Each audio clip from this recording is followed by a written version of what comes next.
ਜਿਹੜੇ ਪਬਲਿਕ ਨੁਮਾਇੰਦੇ ਆ ਉਹ ਸਾਡੇ ਇਲੈਕਟਿਡ ਨੁਮਾਇੰਦੇ ਨੇ, ਸਾਡੀ ਵੋਟਾਂ ਦੇ ਥਰੂ ਬਣਦੇ ਨੇ, ਉਹਨਾਂ ਕੋਲ ਕੋਈ ਆਪਣੀ ਪਾਵਰ ਨਹੀਂ ਹੈ। ਤੇ ਜੇ ਮੇਰੀ ਵੋਟ ਲੈ ਕੇ ਉਹ ਮੈਨੂੰ ਵੈਲਿਊ ਨਾ ਦੇਵੇ ਤੇ ਮੇਰੀ ਮੂਰਖਤਾ ਹੈ। ਤੇ ਪੜ੍ਹਾਈ ਇੱਦਾਂ ਦੀ ਹੋਣੀ ਚਾਹੀਦੀ ਹੈ ਕਿ ਲੋਕਾਂ ਨੂੰ ਕੈਪੇਬਲ ਬਣਾਵੇ ਕਿ ਜਿਹੜਾ ਬੰਦਾ ਸਾਡਾ ਮੂਰਖ ਬਣਾ ਰਿਹਾ ਉਹਨੂੰ ਅਸੀਂ ਅਗਲੇ ਚੁਣਾਵਾਂ 'ਚ ਬਦਲ ਸਕਦੇ ਹਾਂ।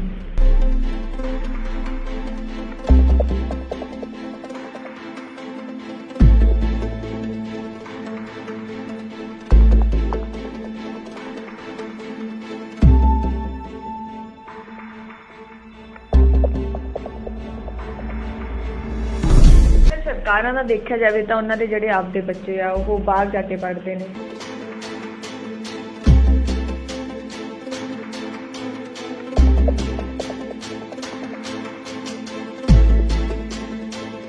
ਪਰ ਹੁਣ ਇਹਨਾਂ ਨੂੰ ਛੋਟੇ ਬੱਚਿਆਂ ਨੂੰ ਮੈਂ ਕਿਹਾ ਮੈਂ ਇੰਨੀ ਵੱਡੀਆਂ ਐਜੂਕੇਸ਼ਨ ਕਿੱਦਾਂ ਦੇਵਾਂਗਾ। ਫਿਰ ਉਹ ਜਿਹੜੇ ਔਖੇ ਕਨਸੈਪਟ ਸੀਗੇ ਵੱਡੇ ਵਾਲੇ ਉਹ ਮੈਂ ਸਾਰੇ ਅਲਫਾਬੈਟਸ ਨਾਲ ਜੋੜ ਦਿੱਤੇ।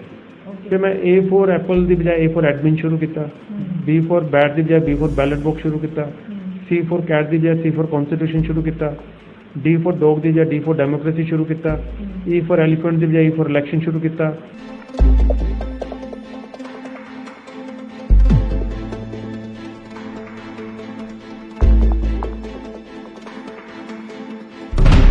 ਦੇਖੋ ਬੱਚੇ ਸਾਡੇ ਦੇਸ਼ ਦੇ ਨਾਗਰਿਕ ਨੇ ਤੇ ਸਾਡੇ ਰਾਸ਼ਟਰ ਦਾ ਭਵਿੱਖ ਵੀ ਨੇ। ਜੇ ਇਹ ਪੜ੍ਹੇ ਲਿਖੇ ਹੋਣਗੇ ਤੇ ਵੱਡੇ ਹੋ ਕੇ ਸਮਝਦਾਰ ਬਣਨਗੇ, ਸਮਝਦਾਰ ਬੱਚੇ ਵੋਟਰ ਵੀ ਬਣਨਗੇ ਤੇ ਚੰਗੀ ਸਰਕਾਰ ਚੁਣਨਗੇ। ਤੇ ਜੇ ਇਹ ਅਨਪੜ੍ਹ ਰਹੇ, ਇਹ ਮੂਰਖ ਰਹਿਣਗੇ ਤੇ ਮੂਰਖਾਂ ਨੂੰ ਚੁਣਨਗੇ ਤੇ ਮੂਰਖ ਬੰਦੇ ਸਾਡੇ ਦੇਸ਼ ਨੂੰ ਚੰਗਾ ਨਹੀਂ ਚਲਾ ਪਾਉਣਗੇ। ਤੁਸੀਂ ਦੇਖ ਰਹੇ ਹੋ ਡੇਲੀ ਨਿਊਜ਼ ਚੈਨਲ ਤੇ ਮੈਂ ਈਸ਼ਾ। ਅੱਜ ਜਿੱਥੇ ਪ੍ਰਾਈਵੇਟ ਸਕੂਲਸ ਨੇ ਲੁੱਟ ਮਚਾਈ ਹੋਈ ਹੈ, ਚਾਹੇ ਉਹ ਫੀਸਾਂ ਦੇ ਨਾਮ ਤੇ ਹੋਵੇ, ਯੂਨੀਫਾਰਮਸ ਦੇ ਨਾਮ ਤੇ ਹੋਣ ਜਾਂ ਬੁੱਕਸ ਦੇ ਨਾਮ ਤੇ ਹੋਵੇ, ਜਿੱਥੇ ਤੋਂ ਜਿਹੜੇ ਪੇਰੈਂਟਸ ਨੇ ਉਹ ਬਹੁਤ ਜ਼ਿਆਦਾ ਪਰੇਸ਼ਾਨ ਨੇ ਤੇ ਉਹਨਾਂ ਦੁਆਰਾ ਬਾਰ-ਬਾਰ ਆਵਾਜ਼ ਵੀ ਉਠਾਈ ਜਾ ਰਹੀ ਹੈ ਕਿ ਜਿਹੜੇ ਸਕੂਲਸ ਨੇ ਉਹਨਾਂ ਤੋਂ ਫੰਡ ਲੈ ਰਹੇ ਨੇ, ਉਹਨਾਂ ਤੋਂ ਫੀਸਾਂ ਲੈ ਰਹੇ ਨੇ। ਉੱਥੇ ਹੀ ਅੱਜ ਤੁਹਾਨੂੰ ਮਿਲਵਾਉਣ ਜਾ ਰਹੇ ਹਾਂ ਐਡਵੋਕੇਟ ਹਰੀਓਮ ਜੀ ਦੇ ਨਾਲ, ਜਿਹੜੇ ਬੱਚਿਆਂ ਨੂੰ ਫ੍ਰੀ ਦੇ ਵਿੱਚ ਪੜ੍ਹਾਈ ਕਰਵਾਉਂਦੇ ਨੇ, ਉਹਨਾਂ ਨੂੰ ਬਹੁਤ ਨੌਲੇਜ ਦਿੰਦੇ ਨੇ, ਉਹਨਾਂ ਨੂੰ ਬਹੁਤ ਕੁਝ ਸਿਖਾਉਂਦੇ ਨੇ। ਜਾਣਦੇ ਹਾਂ ਇਹਨਾਂ ਤੋਂ ਤੇ ਕਿਸ ਤਰ੍ਹਾਂ ਇਹਨਾਂ ਨੇ ਇਹ ਕੰਮ ਸ਼ੁਰੂ ਕੀਤਾ ਤੇ ਕਦੋਂ ਤੋਂ ਸ਼ੁਰੂ ਕੀਤਾ। ਨਮਸਕਾਰ ਸਰ। ਨਮਸਕਾਰ ਜੀ। ਸਰ, ਇੱਕ ਤੁਸੀਂ ਸਲਮਸ ਬੱਚਿਆਂ ਨੂੰ ਪੜ੍ਹਾਉਂਦੇ ਹੋ? ਹਾਂਜੀ। ਤੇ ਕਦੋਂ ਤੋਂ ਪੜ੍ਹਾਉਣਾ ਸ਼ੁਰੂ ਕੀਤਾ ਤੁਸੀਂ? ਮੈਂ 2013 ਤੋਂ ਪੜ੍ਹਾਉਣਾ ਸ਼ੁਰੂ ਕੀਤਾ ਜੀ। ਤੇ ਕਿਸ ਤਰ੍ਹਾਂ ਤੁਹਾਨੂੰ ਇਹ ਆਈਡੀਆ ਆਇਆ ਕਿ ਤੁਹਾਨੂੰ ਸਲਮਸ ਕਿਡਸ ਨੂੰ ਪੜ੍ਹਾਉਣਾ ਚਾਹੀਦਾ? ਦੇਖੋ ਬੱਚੇ ਸਾਡੇ ਦੇਸ਼ ਦੇ ਨਾਗਰਿਕ ਨੇ ਤੇ ਸਾਡੇ ਰਾਸ਼ਟਰ ਦਾ ਭਵਿੱਖ ਵੀ ਨੇ। ਜੇ ਇਹ ਪੜ੍ਹੇ ਲਿਖੇ ਹੋਣਗੇ ਤੇ ਵੱਡੇ ਹੋ ਕੇ ਸਮਝਦਾਰ ਬਣਨਗੇ, ਸਮਝਦਾਰ ਬੱਚੇ ਵੋਟਰ ਵੀ ਬਣਨਗੇ ਤੇ ਚੰਗੀ ਸਰਕਾਰ ਚੁਣਨਗੇ। ਤੇ ਜੇ ਇਹ ਅਨਪੜ੍ਹ ਰਹੇ, ਇਹ ਮੂਰਖ ਰਹਿਣਗੇ ਤੇ ਮੂਰਖਾਂ ਨੂੰ ਚੁਣਨਗੇ ਤੇ ਮੂਰਖ ਬੰਦੇ ਸਾਡੇ ਦੇਸ਼ ਨੂੰ ਚੰਗਾ ਨਹੀਂ ਚਲਾ ਪਾਉਣਗੇ। ਸਰ, ਅੱਜ ਦਾ ਜੋ ਐਜੂਕੇਸ਼ਨ ਸਿਸਟਮ ਆ ਉਹਨੂੰ ਕਿਸ ਤਰ੍ਹਾਂ ਦੇਖਦੇ ਹੋ ਤੁਸੀਂ? ਦੇਖੋ ਜਿਹੜਾ ਸਾਡਾ ਦੇਸ਼ ਹੈ ਆਜ਼ਾਦੀ ਤੋਂ ਬਾਅਦ, ਉਸ ਤੋਂ ਬਾਅਦ ਟੈਕਨੋਲੋਜੀ ਦਾ ਬਹੁਤ ਵਿਕਾਸ ਹੋਇਆ, ਸਮਾਜ ਦਾ ਬੜਾ ਵਿਕਾਸ ਹੋਇਆ, ਆਰਥਿਕਤਾ ਦਾ ਬੜਾ ਵਿਕਾਸ ਹੋਇਆ। ਲੇਕਿਨ ਜਿਹੜੀ ਸਾਡੀ ਪੜ੍ਹਾਈ ਹੈ ਇਹ ਅਪਗ੍ਰੇਡ ਨਹੀਂ ਹੋਈ। ਇਹ ਅੱਜ ਦੇ ਵਕਤ ਦੀ ਪੜ੍ਹਾਈ ਦੇ ਨਾਲ ਜੁੜੀ ਨਹੀਂ ਹੋਈ, ਅੱਜ ਦੇ ਸਮੱਸਿਆਵਾਂ ਦਾ ਹੱਲ ਨਹੀਂ ਕਰ ਪਾ ਰਹੀ। ਜੇ ਪੜ੍ਹਾਈ ਸਾਡੀ ਅਪ ਟੂ ਡੇਟ ਹੁੰਦੀ ਤੇ ਨਾ ਤੇ ਸਾਡੇ ਗਰੀਬੀ ਰਹਿੰਦੀ, ਨਾ ਅਨਪੜ੍ਹਤਾ ਰਹਿੰਦੀ ਤੇ ਨਾ ਭ੍ਰਸ਼ਟਾਚਾਰ ਰਹਿੰਦਾ। ਤੇ ਜੇ ਪੜ੍ਹੇ ਲਿਖੇ ਲੋਕ ਭ੍ਰਸ਼ਟਾਚਾਰ ਕਰ ਰਹੇ ਨੇ, ਇਹਦਾ ਮਤਲਬ ਪੜ੍ਹਾਈ ਦੇ ਵਿੱਚ ਕਿਤੇ ਨਾ ਕਿਤੇ ਕੋਈ ਨਾ ਕੋਈ ਬਹੁਤ ਵੱਡੀ ਕਮੀ ਹੈ ਜਿਹਨੂੰ ਸਾਨੂੰ ਆਇਡੈਂਟੀਫਾਈ ਕਰਨਾ ਜ਼ਰੂਰੀ ਹੈ। ਸਰ, ਐਜੂਕੇਸ਼ਨ ਸਿਸਟਮ ਆ ਜਿਹੜਾ ਕਿਸ ਤਰ੍ਹਾਂ ਦਾ ਹੋਣਾ ਚਾਹੀਦਾ ਸੀ? ਦੇਖੋ ਕੋਈ ਵੀ ਐਜੂਕੇਸ਼ਨ ਦਾ ਪਰਪਸ ਕੀ ਹੁੰਦਾ ਕਿ ਇੱਕ ਮਨੁੱਖ ਨੂੰ ਚੰਗਾ ਇਨਸਾਨ ਬਣਾਉਣਾ। ਚੰਗਾ ਇਨਸਾਨ ਆਪਾਂ ਉਹਨੂੰ ਕਹਿੰਦੇ ਆ ਜਿਹੜਾ ਆਪਣੀ ਜ਼ਿੰਮੇਵਾਰੀ ਸਮਝਦੇ ਹੋਏ ਨਾਲ ਸਮਾਜ ਦੀ ਜ਼ਿੰਮੇਵਾਰੀ ਸਮਝੇ। ਤੇ ਜਿਹੜਾ ਐਜੂਕੇਸ਼ਨ ਇੱਕ ਬੰਦੇ ਨੂੰ ਸੈਲਫਿਸ਼ ਬਣਾਉਂਦਾ ਹੋਵੇ, ਖੁਦਗਰਜ਼ ਬਣਾਉਂਦਾ ਹੋਵੇ ਤੇ ਸਮਾਜ ਬਾਰੇ ਉਹਨੂੰ ਚਿੰਤਾ ਨਾ ਹੋਵੇ, ਉਹ ਵਾਲਾ ਐਜੂਕੇਸ਼ਨ ਸਿਸਟਮ ਸਾਡਾ ਨਹੀਂ ਹੋਣਾ ਚਾਹੀਦਾ। ਸਰ, ਇੱਕ ਆਰਟੀ ਹੁੰਦੀ ਹੈ ਤੇ ਆਰਟੀ ਬਾਰੇ ਕਾਫੀ ਘੱਟ ਲੋਕਾਂ ਨੂੰ ਨੌਲੇਜ ਹੁੰਦੀ ਹੈ, ਤੇ ਉਹਦੇ ਬਾਰੇ ਕੁਝ ਦੱਸੋਗੇ? ਦੇਖੋ ਜਿਹੜਾ ਰਾਈਟ ਟੂ ਐਜੂਕੇਸ਼ਨ ਦਾ ਉਪਰਾਲਾ ਸੀਗਾ ਉਹ ਇਸ ਪੁਆਇੰਟ ਆਫ ਵਿਊ ਦੇ ਨਾਲ ਲਿੱਤਾ ਗਿਆ ਸੀਗਾ। ਕਿਤੇ ਨਾ ਕਿਤੇ ਗਵਰਨਮੈਂਟ ਆਪਣੇ ਆਪ ਨੂੰ ਦਰਸਾ ਰਹੀ ਹੈ ਇਹਦੇ ਵਿੱਚ ਕਿ ਅਸੀਂ ਫੇਲ ਹੋ ਗਏ ਹਾਂ, ਕਿਉਂਕਿ ਜਿਹੜੀ ਮੁੱਢਲੀ ਸਿੱਖਿਆ ਸੀਗੀ ਇਹ ਦੇਣ ਦੀ ਜਿਹੜੀ ਜ਼ਿੰਮੇਵਾਰੀ ਸੀਗੀ, ਕੌਨਸਟੀਟਿਊਸ਼ਨਲ ਜ਼ਿੰਮੇਵਾਰੀ ਸੀ, ਸੰਵਿਧਾਨਿਕ ਜ਼ਿੰਮੇਵਾਰੀ ਸਰਕਾਰ ਦੀ ਕਿ 14 ਸਾਲ ਤੱਕ ਹਰ ਬੱਚੇ ਨੂੰ ਫ੍ਰੀ ਸਿੱਖਿਆ ਮਿਲੇਗੀ। ਸਰਕਾਰਾਂ ਦਾ ਧਿਆਨ ਬੱਚਿਆਂ ਨੂੰ ਸਿੱਖਿਆ ਦੇਣ ਵਾਲੇ ਪਾਸੇ ਕਿਤੇ ਹੋਰ ਲੱਗ ਗਿਆ ਤੇ ਉਹਨਾਂ ਨੇ ਜ਼ਿੰਮੇਵਾਰੀ ਪ੍ਰਾਈਵੇਟ ਸਕੂਲਾਂ ਦੇ ਉੱਪਰ ਮੜਨੀ ਸ਼ੁਰੂ ਕਰ ਦਿੱਤੀ। ਜੇ ਸਰਕਾਰ ਹੀ ਚੰਗੇ ਸਕੂਲ ਬਣਾਉਂਦੀ ਤੇ ਪ੍ਰਾਈਵੇਟ ਸਕੂਲਾਂ ਦੀ ਜ਼ਰੂਰਤ ਹੀ ਕੀਤੀ ਤੇ ਰਾਈਟ ਟੂ ਐਜੂਕੇਸ਼ਨ ਦੀ ਜ਼ਰੂਰਤ ਹੀ ਨਾ ਪੈਂਦੀ ਜੇ ਤੁਸੀਂ ਆਪਣਾ ਸੰਵਿਧਾਨਿਕ ਡਿਊਟੀ ਪਹਿਲਾਂ ਹੀ ਪੂਰੀ ਕਰ ਦਿੱਤੀ ਹੁੰਦੀ। ਹੁਣ ਇਹ ਜਿਹੜੀ ਰਾਈਟ ਟੂ ਐਜੂਕੇਸ਼ਨ ਹੈ ਇਹਦੀ ਜਿਹੜੀ ਇੰਪਲੀਮੈਂਟੇਸ਼ਨ ਦਾ ਸਿਸਟਮ ਹੈ ਉਹ ਵੀ ਇਸ ਤਰੀਕੇ ਦਾ ਹੈ ਕਿ ਵੀ ਜਿਹਦੇ ਨਾਲ ਕਿਸੇ ਨੂੰ ਆਪਣਾ ਰਾਈਟ ਅਵੇਲ ਕਰਨਾ ਬਹੁਤ ਔਖਾ। ਪ੍ਰਾਈਵੇਟ ਸਕੂਲ ਕੋਈ ਚਾਹੁੰਦੇ ਨਹੀਂ ਵੀ ਜਿਹੜੇ ਸੈਗਮੈਂਟ ਐਲੀਟ ਸੈਕਟਰ ਦੇ ਬੱਚੇ ਉਹਨਾਂ ਕੋਲ ਪੜ੍ਹਨ ਆਉਂਦੇ ਆ ਉਹਨਾਂ ਵਿੱਚ ਝੁੱਗੀ ਚੋਪੜੀ ਵਾਲਾ ਬੱਚਾ ਵੀ ਬੈਠੇ ਜਾ ਕੇ। ਜੇ ਬੈਠ ਵੀ ਜਾਂਦਾ ਝੁੱਗੀ ਚੋਪੜੀ ਵਾਲਾ ਬੱਚਾ ਗੈਪ ਹੀ ਬੜਾ ਸੋਚਦਾ ਪਿਆ ਗੈਪ ਬਹੁਤ ਵੱਡਾ। ਤੇ ਇਸ ਕਰਕੇ ਜਿਹੜੀ ਸਰਕਾਰ ਦੀ ਆਪਣੀ ਮੁੱਢਲੀ ਜ਼ਿੰਮੇਵਾਰੀ ਹੈ ਕਿ ਬੱਚੇ ਨੂੰ ਸਿੱਖਿਤ ਕਰਨਾ, ਚੰਗੇ ਸਕੂਲ ਬਣਾਉਣਾ, ਸਰਕਾਰ ਆਪਣੇ ਲੈਵਲ 'ਤੇ ਕਿਉਂ ਨਹੀਂ ਬਣਾਉਂਦੀ? ਕੀ ਕਮੀ ਹੈ?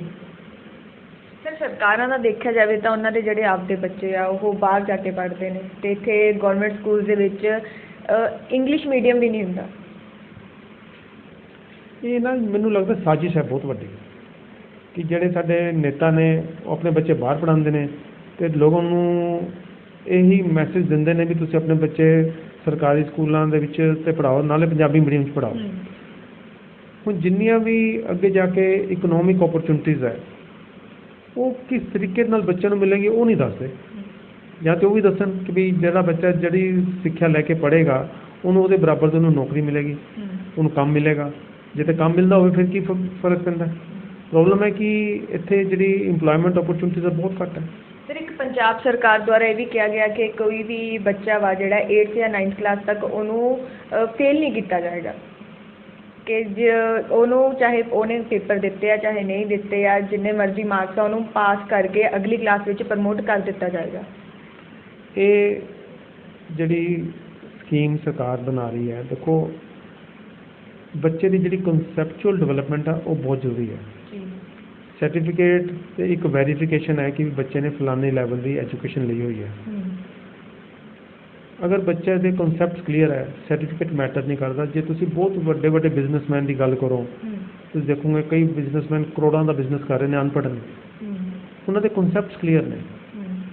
ਸਾਨੂੰ ਕੁਐਸਚਨ ਇਹ ਕਰਨਾ ਪਏਗਾ ਕਿ ਸਾਡੇ ਐਜੂਕੇਸ਼ਨ ਸਾਡੇ ਕਨਸੈਪਟਸ ਕਲੀਅਰ ਕਰ ਪਾ ਰਹੀ ਹੈ ਕਿ ਨਹੀਂ ਕਰ ਪਾ ਰਹੀ। ਮੈਂ ਸਰਟੀਫਿਕੇਟ ਦੇ ਵਿੱਚ ਇੰਨੀ ਵੈਲਿਊ ਬਿਲੀਵ ਨਹੀਂ ਕਰਦਾ ਜਿੰਨਾ ਮੈਂ ਬਿਲੀਵ ਕਰਦਾ ਕਨਸੈਪਟ ਕਲੈਰੀਫਿਕੇਸ਼ਨ 'ਚ। ਸਰ ਤੁਹਾਡਾ ਕੀ ਪ੍ਰੋਜੈਕਟ ਆ, ਕਿਸ ਤਰ੍ਹਾਂ ਤੁਸੀਂ ਇਹਨੂੰ ਸ਼ੁਰੂ ਕੀਤਾ, ਐਕਸਪਲੇਨ ਕਰੋਗੇ? ਦੇਖੋ ਮੈਂ ਜਿਵੇਂ ਦੱਸਿਆ ਕਿ ਜਿਹੜੇ ਬੱਚੇ ਨੇ ਇਹ ਸਾਡੇ ਦੇਸ਼ ਦਾ ਭਵਿੱਖ ਨੇ, ਵੱਡੇ ਹੋ ਕੇ ਦੇਸ਼ ਦੀ ਬਾਗਡੋਰ ਇਹਨਾਂ ਨੇ ਸੰਭਾਲਣੀ ਹੈ। ਜਿੰਨੇ ਜ਼ਿੰਮੇਦਾਰ ਵਿਕਸਿਤ ਹੋਣਗੇ ਉਨੀ ਵਧੀਆ ਜ਼ਿੰਮੇਦਾਰੀ ਨਾਲ ਸਾਡੇ ਦੇਸ਼ ਨੂੰ ਇਹ ਸੰਭਾਲ ਪਾਉਣਗੇ ਤੇ ਜਿਹੜੀਆਂ ਆਉਣ ਵਾਲੀਆਂ ਸਾਡੀਆਂ ਪੀੜ੍ਹੀਆਂ ਉਹਨਾਂ ਨੂੰ ਦਿਸ਼ਾ ਨਿਰਦੇਸ਼ ਦੇ ਪਾਉਣਗੇ। ਤੇ ਜੇ ਬੱਚੇ ਹੀ ਅਨਪੜ੍ਹ ਰਹਿਣਗੇ, ਇਹਨਾਂ ਦੀ ਡਿਵੈਲਪਮੈਂਟ ਨਹੀਂ ਹੋਏਗੀ, ਇਹ ਫਿਰ ਸਮਾਜ ਕਿਤੇ ਨਾ ਕਿਤੇ ਜਾ ਕੇ ਬੋਝ ਬਣਨਗੇ। ਫਿਰ ਉਸ ਤੋਂ ਬਾਅਦ ਮੈਂ ਦੇਖਿਆ ਵੀ ਜਿਹੜੀ ਗਰੀਬੀ ਔਰ ਅਮੀਰੀ ਔਰ ਗਰੀਬੀ ਦਾ ਫਾਸਲਾ ਵੱਧਦਾ ਪਿਆ, ਇਹਦਾ ਕੀ ਕਾਰਨ ਹੈ? ਇਹਦਾ ਬੜਾ ਮੁੱਖ ਕਾਰਨ ਮੈਨੂੰ ਲੱਗਿਆ ਕਿ ਸਾਡੇ ਬੱਚਿਆਂ ਨੂੰ ਚੰਗੀ ਨੌਲੇਜ ਨਹੀਂ ਹੈ। ਪਹਿਲਾਂ ਤਾਂ ਇੱਕ ਬਹੁਤ ਵੱਡਾ ਤਬਕਾ ਜਿਹੜਾ ਅਨਪੜ੍ਹ ਹੈ, ਉਹਨਾਂ ਨੂੰ ਪੜ੍ਹਨ ਦਾ ਮੌਕਾ ਨਹੀਂ ਮਿਲਦਾ। ਉਹਨਾਂ ਦੀ ਮਜਬੂਰੀਆਂ ਐਸੀ ਹੈ ਕਿ ਮਾਂ-ਬਾਪ ਉਹਨਾਂ ਨੂੰ ਕੰਮ 'ਤੇ ਭੇਜ ਦਿੰਦੇ ਨੇ। ਉਹਨਾਂ ਵਾਸਤੇ ਜਿਹੜੇ ਆਰਥਿਕ ਸਾਧਨਾਂ ਨੂੰ ਅਰਨ ਕਰਨਾ ਇੰਨਾ ਕੁ ਜ਼ਰੂਰੀ ਹੈ ਕਿ ਉਹਨਾਂ ਦੇ ਰੋਟੀ ਰੋਜੀ ਦਾ ਘਰ ਦਾ ਗੁਜ਼ਾਰਾ ਨਹੀਂ ਚੱਲਦਾ ਅਤੇ ਉਹਨਾਂ ਨੂੰ ਪੜ੍ਹਾਈ ਲਿਖਾਈ ਇੰਨੀ ਕੋਈ ਇੰਪੋਰਟੈਂਟ ਲੱਗਦੀ ਨਹੀਂ ਹੈ। ਲੇਕਿਨ ਜਿਹੜੀ ਪੜ੍ਹਾਈ ਲਿਖਾਈ ਹੈ ਸਾਡੇ ਦੇਸ਼ ਦੇ ਵਿਕਾਸ ਵਾਸਤੇ, ਦੇਸ਼ ਨੂੰ ਚੰਗਾ ਬਣਾਉਣ ਵਾਸਤੇ ਬਹੁਤ ਜ਼ਰੂਰੀ ਹੈ, ਕਿਉਂਕਿ ਇਹਨਾਂ ਬੱਚਿਆਂ ਨੇ ਵੱਡੇ ਹੋ ਕੇ ਵੋਟਰ ਬਣਨਾ। ਇਹਨਾਂ ਦੀ ਵੋਟਾਂ ਨਾਲ ਸਰਕਾਰ ਬਣਨੀ ਹੈ ਕਿਉਂਕਿ 70% ਵੋਟਾਂ ਇਹਨਾਂ ਕੋਲ ਹੈ। ਅਤੇ ਜੇ ਇਹ ਲੋਕ ਪੜ੍ਹੇ ਲਿਖੇ ਨਹੀਂ ਹੈ, ਇਹ ਬਿਨਾਂ ਪੜ੍ਹਾਈ ਲਿਖਾਈ ਤੋਂ ਇਹਨਾਂ ਨੂੰ ਸਮਝ ਨਹੀਂ ਹੈ ਕਿ ਸਮਾਜ ਕਿੱਦਾਂ ਚੱਲਦਾ ਅਤੇ ਅਨਪੜ੍ਹ ਮੂਰਖ ਬੰਦਿਆਂ ਨੂੰ ਵੋਟਾਂ ਪਾ ਦਿੰਦੇ ਨੇ ਪੈਸਿਆਂ ਦੇ ਬਦਲੇ, ਸ਼ਰਾਬ ਦੇ ਬਦਲੇ। ਉਹ ਫਿਰ ਜਿਹੜੇ ਮੂਰਖ ਬੰਦੇ ਜਿੱਤ ਜਾਂਦੇ ਨੇ ਚੁਣਾਵ, ਉਹ ਸਾਨੂੰ ਮੂਰਖ ਬਣਾਈ ਜਾਂਦੇ ਨੇ, ਪੜ੍ਹੇ ਲਿਖੇ ਨੂੰ ਮੂਰਖ ਬਣਾਉਂਦੇ ਨੇ। ਜੇ ਆਪਾਂ ਦੇਸ਼ ਨੂੰ ਬਦਲਣਾ ਹੈ ਤਾਂ ਮੈਨੂੰ ਲੱਗਿਆ ਕਿ ਪਹਿਲੀ ਗੱਲ ਅਸੀਂ ਹਰ ਬੱਚੇ ਨੂੰ ਸਿੱਖਿਅਤ ਕਰੀਏ। ਜੇ ਸਰਕਾਰ ਕਿਸੇ ਤਰੀਕੇ ਦੇ ਨਾਲ ਨਹੀਂ ਬੱਚਿਆਂ ਨੂੰ ਪਹੁੰਚ ਪਾ ਰਹੀ ਅਤੇ ਅਸੀਂ ਅਗਰ NGO ਚਲਾ ਰਹੇ ਹਾਂ ਜਾਂ ਜਿੰਨੀਆਂ ਵੀ NGOs ਹੈ, ਫਿਰ ਉਹਨਾਂ ਦੀ ਡਿਊਟੀ ਇਹ ਬਣਦੀ ਹੈ ਵੀ ਅਸੀਂ ਬੱਚਿਆਂ ਨੂੰ ਸਿੱਖਿਅਤ ਕਰੀਏ। ਦੂਜੀ ਗੱਲ, ਅਸੀਂ ਜਦੋਂ ਸਿੱਖਿਆ ਪੜ੍ਹਾਉਣੀ ਸ਼ੁਰੂ ਕੀਤੀ ਬੱਚਿਆਂ ਨੂੰ, ਇਹ ਕੂੜਾ ਚੱਕਣ ਵਾਲੇ ਬੱਚੇ ਮੈਂ ਦੇਖਿਆ ਵੀ ਬਹੁਤ ਨਿਗਲੈਕਟਿਡ ਨੇ, ਅਤੇ ਸਿੱਖਿਆ ਪੜ੍ਹਾਉਂਦੇ ਮੈਂ ਰਿਸਰਚ ਕਿਉਂਕਿ ਨਾਲ ਕਰ ਰਿਹਾ ਸੀਗਾ ਵੀ ਦੇਸ਼ ਨੂੰ ਕਿਸ ਤਰੀਕੇ ਨਾਲ ਸੁਧਾਰਿਆ ਜਾਣਾ। ਅਤੇ ਮੈਂ ਦੇਖਿਆ ਵੀ ਜਿਹੜੀ ਸਾਡੇ ਦੇਸ਼ ਨੂੰ ਸੁਧਾਰਨ ਵਾਸਤੇ ਜਿਹੜੀ ਕੈਪੇਬਿਲਿਟੀ ਹੈ, ਲੋਕਾਂ 'ਚ ਕਾਬਲੀਅਤ ਹੈ, ਉਹ ਸਿੱਖਿਆ ਦੀ ਜਿਹੜੀ ਉਹ ਕਾਬਲੀਅਤ ਵਿੱਚ ਵੀ ਕਮੀ ਹੈ ਕਿ ਪੜ੍ਹੇ ਲਿਖਿਆਂ ਨੂੰ ਵੀ ਇਹ ਨਹੀਂ ਪਤਾ ਦੇਸ਼ ਕਿੱਦਾਂ ਚੱਲਦਾ। ਫਿਰ ਮੈਂ ਜੀ ਆਪਣੇ ਜਿਹੜੇ ਸਿੱਖਿਆ ਸੀਗੀ ਉਹ ਨਵੀਂ ਤਿਆਰ ਕੀਤੀ। ਉਸ ਸਿੱਖਿਆ ਨੂੰ ਸਰਲ ਤਰੀਕੇ ਦੇ ਨਾਲ, ਇੱਕ ਆਸਾਨ ਤਰੀਕੇ ਨਾਲ ਬੱਚੇ ਤੱਕ ਪਹੁੰਚਾਉਣ ਵਾਸਤੇ ਮੈਂ ਉਹਨੂੰ ABCD ਦੇ ਨਾਲ ਜੋੜਿਆ ਕਿ ABCD ਅਸੀਂ ਪੜ੍ਹਾਉਣੀ ਹੈ। ਅਤੇ ਮੈਂ ਦੇਖਿਆ ਸੀ A for apple, B for bat, C for cat, D for dog, E for elephant, ਇਹ ਪੜ੍ਹਾ ਰਹੇ ਹਾਂ। ਅਤੇ ਮੈਂ ਦੇਖਿਆ ਵੀ ਜੇ ਹੁਣ ਮੈਂ ਐਡਮਿਨਿਸਟ੍ਰੇਸ਼ਨ ਬਹੁਤ ਇੰਪੋਰਟੈਂਟ ਸਬਜੈਕਟ ਹੈ, ਕਿਉਂਕਿ ਸਾਡੇ ਅਗਰ ਸਿਟੀ ਦੇ ਵਿੱਚ ਮੁਹੱਲੇ ਵਿੱਚ ਕੋਈ ਪ੍ਰੋਬਲਮ ਹੈ, ਬਿਜਲੀ ਦਾ ਖੰਭਾ ਟੁੱਟਿਆ ਹੋਇਆ ਹੈ, ਪੇੜ ਗਿਰਿਆ ਹੋਇਆ ਹੈ ਜਾਂ ਸੜਕ ਟੁੱਟੀ ਹੋਈ ਹੈ, ਅਸੀਂ ਕਹਿੰਦੇ ਜੀ ਐਡਮਿਨਿਸਟ੍ਰੇਸ਼ਨ ਜ਼ਿੰਮੇਦਾਰ ਹੈ। ਹੁਣ ਐਡਮਿਨਿਸਟ੍ਰੇਸ਼ਨ ਹੈ ਕਿ ਲੋਕਾਂ ਨੂੰ ਪਤਾ ਹੀ ਨਹੀਂ। ਅਤੇ ਮੈਂ ਕਿਹਾ ਵੀ ਬੱਚਿਆਂ ਨੂੰ ਐਡਮਿਨਿਸਟ੍ਰੇਸ਼ਨ ਆਉਣੀ ਬਹੁਤ ਜ਼ਰੂਰੀ ਹੈ। ਇਸੇ ਤਰ੍ਹਾਂ ਹੁਣ ਸਾਡਾ ਦੇਸ਼ ਡੈਮੋਕ੍ਰੈਟਿਕ ਕੰਟਰੀ ਹੈ, ਡੈਮੋਕ੍ਰੇਸੀ ਹੁੰਦੀ ਕੀ ਹੈ, ਮੈਂ ਕਿਹਾ ਬੱਚਿਆਂ ਨੂੰ ਪਤਾ ਹੋਣਾ ਚਾਹੀਦਾ ਹੈ। ਉਹਨਾਂ ਨੂੰ ਪਤਾ ਹੋਣਾ ਚਾਹੀਦਾ ਵੀ ਸਰਕਾਰ ਔਰ ਜਿਹੜੀ ਪ੍ਰਜਾ ਹੈ, ਜਿਹੜੇ ਪਬਲਿਕ ਅਥਾਰਟੀਜ਼ ਹੈ, ਉਹਨਾਂ ਦਾ ਆਪਸ 'ਚ ਰਿਲੇਸ਼ਨ ਕੀ ਹੈ, ਫਿਰ ਟੈਕਸਿਸ ਦੀ ਕੀ ਵੈਲਿਊ ਹੈ, ਰਾਈਟਸ ਦਾ ਕੀ ਮਹੱਤਵ ਹੈ, ਸੁਸਾਇਟੀ ਦਾ ਕੀ ਮਤਲਬ ਹੈ, ਗਵਰਨਮੈਂਟ ਦਾ ਕੀ ਮਤਲਬ ਹੈ, ਇਹ ਸਾਰੀਆਂ ਚੀਜ਼ਾਂ ਮੈਂ ਕਿਹਾ ਬੱਚਿਆਂ ਨੂੰ ਪਤਾ ਹੋਣੀਆਂ ਚਾਹੀਦੀਆਂ। ਪਰ ਹੁਣ ਇਹਨਾਂ ਨੂੰ ਛੋਟੇ ਬੱਚਿਆਂ ਨੂੰ ਮੈਂ ਕਿਹਾ ਮੈਂ ਇੰਨੀ ਵੱਡੀਆਂ ਐਜੂਕੇਸ਼ਨ ਕਿੱਦਾਂ ਦੇਵਾਂਗਾ। ਫਿਰ ਉਹ ਜਿਹੜੇ ਔਖੇ ਕਨਸੈਪਟ ਸੀਗੇ ਵੱਡੇ ਵਾਲੇ, ਉਹ ਮੈਂ ਸਾਰੇ ਅਲਫਾਬੈਟਸ ਨਾਲ ਜੋੜਦੇ। ਫਿਰ ਮੈਂ A for ਐਪਲ ਦੀ ਬਜਾਏ A for ਐਡਮਿਨ ਸ਼ੁਰੂ ਕੀਤਾ, B for ਬੈਟ ਦੀ ਬਜਾਏ B for ਬੈਲਟ ਬਾਕਸ ਸ਼ੁਰੂ ਕੀਤਾ, C for ਕੈਟ ਦੀ ਬਜਾਏ C for ਕੌਨਸਟੀਟਿਊਸ਼ਨ ਸ਼ੁਰੂ ਕੀਤਾ, D for ਡੌਗ ਦੀ ਬਜਾਏ D for ਡੈਮੋਕ੍ਰੇਸੀ ਸ਼ੁਰੂ ਕੀਤਾ, E for ਐਲੀਫੈਂਟ ਦੀ ਬਜਾਏ E for ਇਲੈਕਸ਼ਨ ਸ਼ੁਰੂ ਕੀਤਾ। ਇਸੇ ਤਰ੍ਹਾਂ F for freedom, G for government, H for happy. ਇਹ ਸਾਰੇ ਦੇ ਸਾਰੇ ਜਿਹੜੇ ਔਖੇ ਕਨਸੈਪਟ ਸੀ ਮੈਂ ਅਲਫਾਬੈਟਸ ਨਾਲ ਜੋੜਦੇ। ਪਹਿਲੀ ਗੱਲ, ਉਹਨਾਂ ਨੂੰ ਅਲਫਾਬੈਟਸ ਦੇ ਥਰੂ ਇਹ ਸ਼ਬਦ ਬੁਲਾਉਣ ਦੀ ਆਦਤ ਪਵਾਤੀ। ਉਹਨਾਂ ਨੂੰ ਸਮਝ ਆ ਗਈ ਵੀ ਇਹ ਵੀ ਸ਼ਬਦ ਕੁਛ ਹੁੰਦੇ ਨੇ, ਇਹਨਾਂ ਦਾ ਕੋਈ ਮਤਲਬ ਹੋਏਗਾ। ਫਿਰ ਅਸੀਂ ਇਹਨੂੰ ਪਿਕਟੋਰੀਅਲੀ, ਪਿਕਚਰਾਂ ਦੇ ਥਰੂ, ਚਿੱਤਰ ਦੇ ਥਰੂ ਇਹਨੂੰ ਡਿਸਕਰਾਈਬ ਕੀਤਾ। ਫਿਰ ਉਹਨਾਂ ਨੂੰ ਵਰਡਸ 'ਚ ਡਿਸਕਰਾਈਬ ਕੀਤਾ। ਅਸੀਂ ਇਹ ਜਿਹੜੀ ਔਖੀ ਪੜ੍ਹਾਈ ਸੀ ਇੰਨੀ ਸਰਲ ਬਣਾਤੀ। ਇਹ ਸਾਰੀ ਦੀ ਸਾਰੀ ਪੜ੍ਹਾਈ ਸਾਡੀ ਬੁੱਕ ਇੰਪਾਵਰਮੈਂਟ ਥਰੂ ਨੌਲੇਜ ਦੇ ਵਿੱਚ ਇਨਕੋਰਪੋਰੇਟ ਕਰਤੀ। ਇਸ ਬੁੱਕ ਦਾ ਫਾਰਵਰਡ ਵੀ ਹਾਈ ਕੋਰਟ ਦੇ ਮਾਨਯੋਗ TPS ਮਾਨ ਜਸਟਿਸ ਸਿਟਿੰਗ ਜੱਜ ਨੇ ਲਿਖਿਆ ਸੀਗਾ, ਕਿਉਂਕਿ ਉਹਨਾਂ ਨੇ ਬੱਚਿਆਂ ਨੂੰ ਵਿਜ਼ਿਟ ਕੀਤਾ ਸੀਗਾ ਅਤੇ ਬੜੇ ਹੀ ਇੰਪਰੈਸ ਹੋਏ ਬੱਚਿਆਂ ਦੀ ਨੌਲੇਜ ਨੂੰ ਦੇਖ ਕੇ। ਹੁਣ ਇਸ ਐਜੂਕੇਸ਼ਨ ਦੇ ਨਾਲ ਇਹ ਹੋ ਗਿਆ ਫਾਇਦਾ ਕਿ ਬੱਚਿਆਂ ਨੂੰ ਇਹ ਪਤਾ ਵੀ ਅੱਜ ਸਾਡੇ ਪੋਲੀਟੀਕਲ ਲੀਡਰ ਦੀ ਕੀ ਜ਼ਿੰਮੇਵਾਰੀਆਂ, ਪਬਲਿਕ ਪ੍ਰੋਪਰਟੀ ਕੀ ਹੁੰਦੀ ਹੈ, ਜਿਹੜਾ ਅਸੀਂ ਟੈਕਸ ਦਿੰਦੇ ਹਾਂ ਉਹ ਕਿਸ ਤਰ੍ਹਾਂ ਇਸਤੇਮਾਲ ਹੋਏਗਾ, ਜਿਹੜੇ ਸਾਡੇ ਹੱਕ ਉਹ ਕਿੱਦਾਂ ਮਿਲਣਗੇ, ਅਸੀਂ ਗਰੀਬੀ ਤੋਂ ਬਾਹਰ ਕਿੱਦਾਂ ਆਵਾਂਗੇ। ਉਹਨਾਂ ਨੂੰ ਪੜ੍ਹਾਈ ਦੀ ਮਹੱਤਤਾ ਪਤਾ ਚੱਲ ਗਈ। ਜਿਹੜੇ ਬੱਚੇ ਕਦੇ ਪੜ੍ਹਦੇ ਨਹੀਂ ਸੀ ਉਹਨਾਂ ਨੂੰ ਅੱਜ ਪਤਾ ਚੱਲਣ ਲੱਗ ਗਿਆ ਵੀ ਪੜ੍ਹਾਈ ਕਿੰਨੀ ਵੈਲਿਊਬਲ ਹੈ। ਸਰ, ਇੰਨੀ ਨੌਲੇਜ ਕਿੰਨੇ ਕੁ ਸਾਲ ਦੇ ਬੱਚੇ ਆ ਜਿਨ੍ਹਾਂ ਨੂੰ ਮਿਲ ਚੁੱਕੀ ਆ ਅਤੇ ਕਿਹੜੀ ਕਲਾਸ ਦੇ ਵਿੱਚ ਨੇ? ਦੇਖੋ, ਇਹ ਜਿਹੜੀ ਨੌਲੇਜ ਹੈ ਨਾ, ਇਹਦੇ ਵਾਸਤੇ ਕੋਈ ਕਲਾਸ ਸੈਗਮੈਂਟੇਸ਼ਨ ਨਹੀਂ ਹੈ। ਅਸੀਂ ਦੇਖੋ ਕਿ ਜਦੋਂ ABC ਪੜ੍ਹਾਉਣੀ ਹੈ, ਅਸੀਂ ਜੰਮਦਾ ਬੱਚਾ ਜਿਹੜਾ ਵੀ ਪੜ੍ਹਨ ਆ ਗਿਆ 2.5 ਸਾਲ 3 ਸਾਲ ਦਾ, ਉਹਨੂੰ ਅਸੀਂ ABC ਹੀ ਸ਼ੁਰੂ ਕਰਦੇ ਹਾਂ। ਹੌਲੀ ਹੌਲੀ ਜਿਵੇਂ ਜਿਵੇਂ ਵੱਡਾ ਹੁੰਦਾ ਉਹਦੇ ਅਸੀਂ ਕਨਸੈਪਟ ਕਲੀਅਰ ਕਰੀ ਜਾਂਦੇ ਹਾਂ। ਹੁਣ ਸਾਡੇ ਕੋਲ ਜਿਹੜੇ ਬੱਚੇ 2013 'ਚ ਆਏ ਸੀਗੇ, ਉਹਨਾਂ 'ਚੋਂ ਕਾਫੀ ਸਾਰੇ ਬੱਚੇ 5th ਸਟੈਂਡਰਡ ਦਾ ਇੰਗਲਿਸ਼ ਮੀਡੀਅਮ ਦੇ ਵਿੱਚ BCM ਸਕੂਲ ਦੇ ਵਿੱਚ ਸੈਂਟਰ ਬਣਾ ਕੇ ਨੈਸ਼ਨਲ ਓਪਨ ਸਕੂਲ ਦਾ ਐਗਜ਼ਾਮ ਪਾਸ ਕਰ ਚੁੱਕੇ ਨੇ ਔਰ ਅਗਲੀ ਵਾਰੀ 8th ਦੀ ਤਿਆਰੀ ਕਰਦੇ ਪਏ ਨੇ। ਕੁਝ ਬੱਚਿਆਂ ਨੇ ਵਾਅਦਾ ਕੀਤਾ ਕਿ ਉਹ ਜੱਜ ਬਣਨਗੇ, ਲਾਇਰ ਬਣਨਗੇ, ਫਿਰ ਜੱਜ ਦੀ ਤਿਆਰੀ ਕਰਨਗੇ। ਇੱਕ ਲੜਕੀ IAS ਬਣਨਾ ਚਾਹੁੰਦੀ ਹੈ। ਜਿਨ੍ਹਾਂ ਨੇ ਕਦੇ ਪੜ੍ਹਾਈ ਦੇ ਬਾਰੇ ਨਹੀਂ ਸੀ ਸੋਚਿਆ, ਉਹਨਾਂ ਦੇ ਅੱਜ ਇਹ ਅਰਮਾਨ ਨੇ। ਮੈਂ ਉਹਨਾਂ ਨੂੰ ਵਾਅਦਾ ਵੀ ਕੀਤਾ ਕਿ ਜੇ ਮੈਂ ਜਿੰਦਾ ਰਿਹਾ ਮੈਂ ਉਦੋਂ ਤੱਕ ਉਹਨਾਂ ਦੀ ਮਦਦ ਕਰਾਂਗਾ, ਤਾਂ ਕਿ ਜੋ ਉਹਨਾਂ ਦੀ ਜ਼ਰੂਰਤ ਹੈ ਮੈਂ ਪੂਰੀ ਕਰਾਂਗਾ। ਅਤੇ ਇਹ ਜਿਹੜਾ ਬਦਲਾਅ ਬੱਚਿਆਂ ਦੀ ਸੋਚ ਵਿੱਚ ਆਇਆ ਹੈ, ਇਹ ਪੜ੍ਹਾਈ ਕਰਕੇ ਆਇਆ, ਚੰਗੀ ਸਿੱਖਿਆ ਕਰਕੇ ਆਇਆ। ਕਿਉਂਕਿ ਮੈਂ ਇਹ ਦੇਖਿਆ ਵੀ ਬੜੇ ਅੱਛੇ ਸਕੂਲਾਂ ਦੇ ਬੱਚੇ ਜਾਂ ਸਰਕਾਰੀ ਸਕੂਲਾਂ ਦੇ ਬਹੁਤ ਸਾਰੇ ਬੱਚੇ 5th ਤੋਂ ਬਾਅਦ ਜਾਂਦੇ ਨਹੀਂ ਸਕੂਲ। ਡਰੋਪ ਆਊਟ ਰੇਟ ਬਹੁਤ ਹਾਈ ਹੈ 5th ਤੋਂ ਬਾਅਦ। ਉਹਦਾ ਕਾਰਨ ਇਹ ਹੈ ਕਿ ਪੜ੍ਹਾਈ ਜਿਹੜੀ ਹੈ ਇੰਟਰਸਟਿੰਗ ਨਹੀਂ ਉਹਨਾਂ ਵਾਸਤੇ, ਉਹ ਰੱਟਾਫਿਕੇਸ਼ਨ ਹੈ। ਉਹਨਾਂ ਨੂੰ ਨਾ ਸਮਝ ਆਉਂਦੀ ਹੈ, ਨਾ ਉਹਨਾਂ ਦਾ ਇੰਟਰਸਟ ਡਿਵੈਲਪ ਹੁੰਦਾ। ਅਸੀਂ ਪੜ੍ਹਾਉਣ ਦਾ ਮੈਥਡ ਇੰਨਾ ਵਧੀਆ ਬਣਾਇਆ ਕਿ ਬੱਚੇ ਦਾ ਇੰਟਰਸਟ ਡਿਵੈਲਪ ਹੁੰਦਾ। ਇੰਨਾ ਕੁ ਇੰਟਰਸਟ ਡਿਵੈਲਪ ਹੁੰਦਾ ਜਿਹੜਾ ਬੱਚਾ ਬਿਲਕੁਲ ਵੀ ਨਹੀਂ ਪੜ੍ਹਨਾ ਚਾਹੁੰਦਾ, ਉਹਦਾ ਵੀ ਦਿਲ ਕਰਦਾ ਭੱਜ ਕੇ ਆਉਂਦਾ ਵੀ ਮੈਂ ਕਲਾਸ ਲਗਾਵਾਂ, ਅਨਲੈਸ ਉਹਦੇ ਘਰ 'ਚ ਕੋਈ ਮਜਬੂਰੀ ਨਾ ਹੋਵੇ।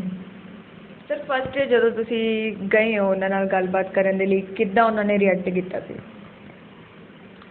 ਇਸ ਤਰ੍ਹਾਂ ਸੀਗਾ ਜੀ, ਮੈਨੂੰ ਇਹ ਪਤਾ ਸੀਗਾ ਕਿ ਵੀ ਇਹਨਾਂ ਦਾ ਪੜ੍ਹਾਈ ਵਾਲੇ ਪਾਸੇ ਕੋਈ ਇੰਟਰਸਟ ਨਹੀਂ ਹੋਣਾ, ਕਿਉਂਕਿ ਮੈਂ ਇਸ ਪ੍ਰੋਜੈਕਟ ਸ਼ੁਰੂ ਕਰਨ ਤੋਂ ਪਹਿਲਾਂ ਵੀ ਜਦੋਂ ਕੋਈ ਗਰੀਬ ਬੱਚਾ ਦੇਖਦਾ ਸੀਗਾ, ਉਹਨੂੰ ਆਪਾਂ ਜਿਵੇਂ ਟ੍ਰੈਫਿਕ ਲਾਈਟ 'ਤੇ ਬੱਚੇ ਮਿਲ ਗਏ ਜਾਂ ਕਿਸੇ ਜਗ੍ਹਾ 'ਤੇ ਆਪਾਂ ਕੋਈ ਵੰਡਣਗੇ ਉੱਥੇ ਮਿਲ ਗਏ, ਅਤੇ ਆਪਾਂ ਉਹਨੂੰ ਕਹਿੰਦੇ ਤੁਸੀਂ ਪੜ੍ਹਦੇ ਕਿਉਂ ਨਹੀਂ?